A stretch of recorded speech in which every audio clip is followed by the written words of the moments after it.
বাজি ভাই আমার, আমি আপনাদেরকে বলছি আমার কথা নেই, আল্লাহ পাক রব্বুল আলামিন কিয়ামতের দিন ময়দানে হাসরে কত নাম থাকবে, ইয়ামুল বদলা, ইয়ামুল সাজা, ইয়ামুল হিসাব, ইয়ামুল ফিরসিরাত, ইয়ামুল আখিরাত, কতগুলো নাম হবে।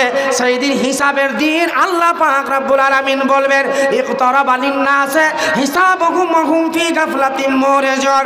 মানুষ, হিসাবের জন্য তোমরা পালিয়ে যেও না, তোমাদের হিসাব কারিব হয়ে গেছে, তোমরা হিসাবের জন্য তোমরা তৈরি হয়ে যাও।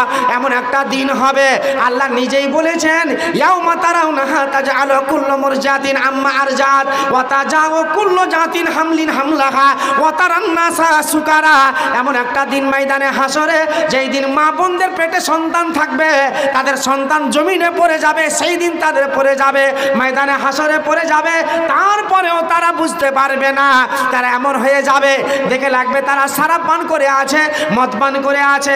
না না, মদ পান করে নাই, শরাব পান করে নাই। তারা আল্লাহর কাছে কেমন করে হিসাব দিবে, তাই হিসাবের জন্য তারা পাগলা হয়ে গেছে। কেমন করে আমি হিসাব দিব? বাবাজি ভাই আমার, আজকে আপনাদের সামনে বলছি এই মাদ্রাসা প্রতিষ্ঠান আলহামদুলিল্লাহ, আমরা তো অনেক জালসা জুলুস শুনছি, আমাদের একটা কাজ আমরা আমল করতে পারি না, কঠিন ব্যাপার। অনেক জালসা জুলুস, মসজিদে আজান হবে, মেরে মুসলমান, কে নদীর কিনারায়, কে তামাশা করতে যাবে ফারাক্কা, কে বহরমপুর যাবে, কে আপনার কি বলে পার্কে যাবে, যাবে কি যাবে না মুসলমান। আমরা খালি আজান হয় মানে খবর দেওয়া, আজান দিচ্ছে, আল্লাহর ঘর, আল্লাহকে যেতে হবে, আল্লাহ রাব্বুল আলামিনের ঘরে যেতে হবে, এটা মানুষের জীবনে সোচই নেই। মা খালারা চলে গেল নাকি? আমার মা বোনেরা কি আছে এখানে? মা খালা বেটি বোনদের আমি আশারা ইঙ্গিত করব, আমার মা বোনের একটা হাদিস আপনাদের সামনে দিব। তবে মা বোনদের সম্পর্কে আমি বক্তব্য রাখিনি, ইনশাআল্লাহ তবু একটা হাদিস দিয়ে দিব। আমার মা বোনদেরকে, বিশেষ করে মা খালা বেটি বোনেরা, আপনারা একটু চেতন থাকেন এবং বুঝার চেষ্টা করেন। সারা জীবন গীত গেয়ে জীবনটাকে পার করিয়েন না। এইরকম মা খালা বেটি বোন আছে, বলতে হয় না ভাই যে কালিমাটাও জানে না, ঠিক না ভুল আপনারা বলবেন।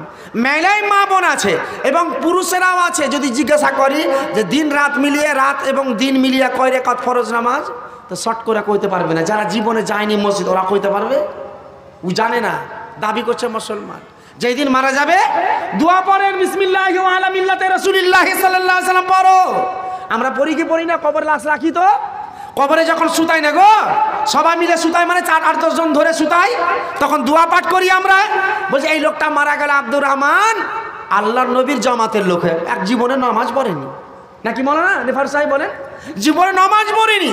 বেটার বিয়াতে আম্মা ফাইজার গাড়ি লেছে রে ভাই 3 লাখ টাকা দিয়ে, আর বলছে আমি আল্লাহর নবীর জামাতের লোক। দেখেন কি ভাগে সুপারিশ হবে। তো বাবাজি ভাই আমার, মা বোনেরা, আজকে আমি আপনাদের সামনে বলছি, যারা বেঁচে আছেন আল্লাহ পাক বুঝ শক্তি দিয়েছেন, বুঝার চেষ্টা করুন। এবং মা খালা বেটি বোনেরা, আমার পরে আলহামদুলিল্লাহ তিনি প্রধান বক্তা আসবেন। তবে আপনাদের কাছে একটু বলবো, এই মাদ্রাসা প্রতিষ্ঠান, যেই মাদ্রাসা প্রতিষ্ঠান থেকে আদর্শবান ছাত্রী তৈরি হয়। মা আয়েশা সিদ্দিকা রাদিয়াল্লাহু তাআলা আনহা আল্লাহর নবীর স্ত্রী ছিলেন। বলেন, আল্লাহর নবীর স্ত্রী ছিলেন না? হায়রে আসিয়া, হায়রে আয়েশা, আল্লাহর নবী এত ভালোবাসতেন আয়েশাকে, আল্লাহ রসুলের সঙ্গে এত প্রেম ভালোবাসা যে যেই গিলাসে মুখ লাগে পানি পান করতেন, আয়েশা সেই জায়গায় মুখ লাগে পানি পান করতেন। হয়তো আয়েশা সিদ্দিকা রাদিয়াল্লাহু তাআলা আনহা তিনি বাড়িতে কাঁদছেন, নবীজি বলছে মা ইবকিকে, আয়েশা তোমাকে এমন কি জিনিসে কাঁদালো? আয়েশা কেন তুমি কাঁদছো? তোমার আত্মীয় স্বজন মারা গেছে, তোমার পাড়া প্রতিলোক মারা গেছে, তাই বলে তুমি কান্না করছো নাকি? হয়তো আয়েশা সিদ্দিকা রাদিয়াল্লাহু তাআলা আনহা বলছে আল্লাহর নবী আমি এই জন্য কানি না, আল্লাহর নবী বাড়িতে চুলায় জাল দিচ্ছিলাম, আগুন দেখলাম, আমি এই জন্য চিন্তা করি হুজুর, আমি কিয়ামতের দিন ময়দানে হাসরে আমি দুনিয়ার আগুন সহ্য করতে পারি না হুজুর, তাই আমি জাহান্নামকে স্মরণ করে বাড়িতে আমি ডুকরে ডুকরে কান্না করি। এরে আমার মা বোনেরা রে, যারা দুনিয়ায় বেঁচে আছেন, জানি না যে মা খালা বেটি বোনদের ভিতরে যারা জাহান্নামকে স্মরণ করে কাঁদবে, তাদের জন্য জাহান্নামের আগুন হারাম হয়ে যাবে। স্পষ্ট করবে না, কিন্তু মা বোনা কানতে জানি না, দিলটা এদের পাথর। হ্যাঁ, মেরে মানুষ আছে ভাই, দয়া ময়া নয়, বুঝতে পারলেন? দয়া ময়া থাকার দরকার নাকি, বলে দয়া থাকা, ময়া থাকার দরকার। আলহামদুলিল্লাহ, আল্লাহর তো দয়া, কোনো আল্লাহর বিনা রহমত ছাড়া, আল্লাহর বিনা রহমত ছাড়া কোনো মানুষ জান্নাতে যেতে পারবে না। আমি যে বলবো জান্নাতে যাব না, আমার বিশ্ব নবীকে জিজ্ঞাসা করা হয়েছিল, আমার বিশ্ব নবীকে বললেন সাহাবীরা আল্লাহর নবী আপনি কি জান্নাতে যাবেন? আমার বিশ্ব নবী জনাবে মুহাম্মদুর রাসূল রাসূলুল্লাহ বলুন সাল্লাল্লাহু বললেন, ও সাহাবায়ে কেরামেরা, আমি আল্লাহর বিনা রহমত ছাড়া, আল্লাহর বিনা দয়া ছাড়া আমি জান্নাত যেতে পারবো না। আল্লাহর রহমত যদি হয় আমি জান্নাতে যাব, বলুন সুবহানাল্লাহ। তাহলে নবীজি বললেন জান্নাতে নম্বর অনেক আর নম্বর আসবে। নবীজি কিয়ামতের দিন ময়দানে হাসরে, আমার নবীজি পরকালে ময়দানে হাসরে কিয়ামতের দিন নবীজির রেফারি থাকবে, বলুন সুবহানাল্লাহ। ওয়ানিল ওয়ান আল্লাহ রাসূল থাকবেন। এবং দ্বিতীয় নম্বরে স্থান যদি জান্নাতে যায়, আল্লাহর নবী বলে আবু বকর সিদ্দিক দ্বিতীয় নম্বরে আসবে, বলুন সুবহানাল্লাহ। বাবাজি ভাই আমার, আমাদের মতো লোক, আপনার মতো লোক, তারা তো জান্নাতের সার্টিফিকেট মৃত্যু অবস্থায়, দুনিয়াতে জীবিত থাকা অবস্থায় 10টি লোককে জান্নাতের সুসংবাদ দেওয়া হয়েছে, বলুন সুবহানাল্লাহ। আমার মা বোনেরা, আজকে এই মাদ্রাসা প্রতিষ্ঠান থেকে আমার মা বোনেরা জানে না বিসমিল্লাহ বলে, জানে না আমার মা বোনেরা সন্তানকে দুধ পান করাতে গেলে স্থলের মধ্যে লাগিয়ে জীবনে বিসমিল্লাহ বলেনি, এইরকম আপনার বিনা বিসমিল্লাতে তারা দুধ পান করায়। আপনি তো বরকত হারিয়ে দিয়েছেন। আপনার সন্তানকে বিসমিল্লাহ বলে স্থলে লাগাবেন, দুধ পান করাবেন। বাড়িতে চুলাতে আপনি ভাত রান্না করবেন, চুলাতে আপনি যখন ভাত রান্না করতে যে আপনি চলটা দেবেন বিসমিল্লাহ বলে, তার বরকত আছে। আপনি বাড়ির দরজা লাগাবেন বিসমিল্লাহ বলে, আলহামদুলিল্লাহ, সেখানে শয়তান প্রবেশ করতে পারবে না।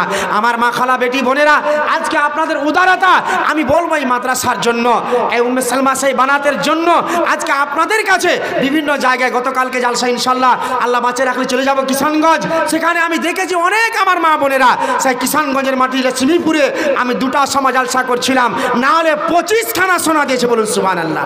25 খানা সোনা দিয়েছে। আবার গতকাল, আবার সামনে কালকে যাব আল্লাহ বাঁচিয়ে রাখলে।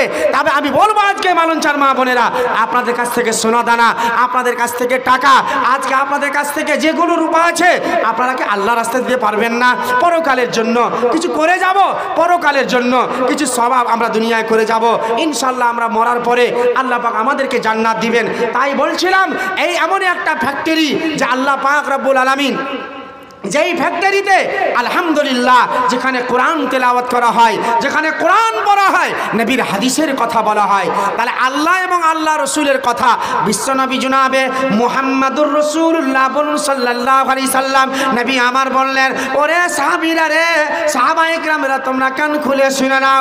আমার নবী বললেন, ও সাহাবায়ে কেরামেরা তোমরা শোনো, তারাকতু ফিকুম আমরাইন, আল্লাহর নবী বললেন, তারাকতু ফিকুম আমরাইন লান তাযিল্লু মা তামাসসাকতুম বিহিমা, কিতাব আল্লাহকে সুন্নাত রাসূল সাল্লাম। আল্লাহর নবী বললেন, আমি মারা যাব, মারা যাওয়ার পর তোমরা পথভ্রষ্ট হবে না।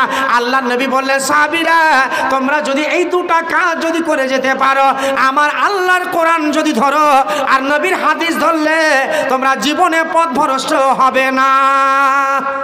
আমরা যতগুলো মুসলমান পথভ্রষ্ট হয়েছি, কারণ আল্লাহ এবং আল্লাহ রসুলের কথা মানি না, নাকি বলেন? নামাজ তো পড়ি না আল্লাহর বিধান, ঠিক না ভুল? নামাজ পড়ি না আল্লাহর বিধান, আমরা নবীর কথা মানি না, আরে আল্লাহর নবীর কথা আমরা শুনি না, তাহলে আমরা অপমান করছি। আমরা আজকে কি করছি? আমরা নিজের মন মতো মেনে চলছি। তাই বাবাজি ভাই আমার, মা খালা বেটি বোনেরা, আজকে এই প্রতিষ্ঠানের জন্য আমার অনেক বাবাজি ভাই আছেন, আপনাদের কাছে এইরকম আমি মোটা অঙ্কের দান, জানি না 1000 টাকা দেনেওয়ালা, 2000 টাকা দেনেওয়ালা, খুশি মনে আসবেন ইনশাল্লাহ। প্রধান বক্তা আপনাদের সামনে আসবে, উনারও মুখ থেকে শুনবেন। আমি বলবো আজ প্রতিষ্ঠানের জন্য যেই প্রদীপ আপনারা আজকে যেটা প্রদীপ খাড়ো করেছেন, মনে করেন এটা আপনার কি বলে, এটাকে ল্যাম্প মনে করে চলেন, এটাকে লালটন মনে করে চলেন। একটা চেরাগ জ্বালাতে গেলে, প্রদীপে জ্বালাতে গেলে কেরাসিনের দরকার আছে, পেট্রোলের দরকার আছে, আছে কি নাই বলুন? এই প্রতিষ্ঠানকে চালাতে গেলে আপনারাই হচ্ছেন তেল, আপনারাই হচ্ছেন পেট্রোল। কারণ পেট্রোল ডাললে আপনার গাড়ি চলবে, পেট্রোল ডাললে ছেলে মেয়ে লেখার আলো পাওয়া যাবে, পেট্রোল থাকবে না ছেলে মেয়ের আলো পাওয়া যাবে না। তাই বাবাজি ভাই আমার, একটু খুশি মনে আমি বলবো 1000 টাকা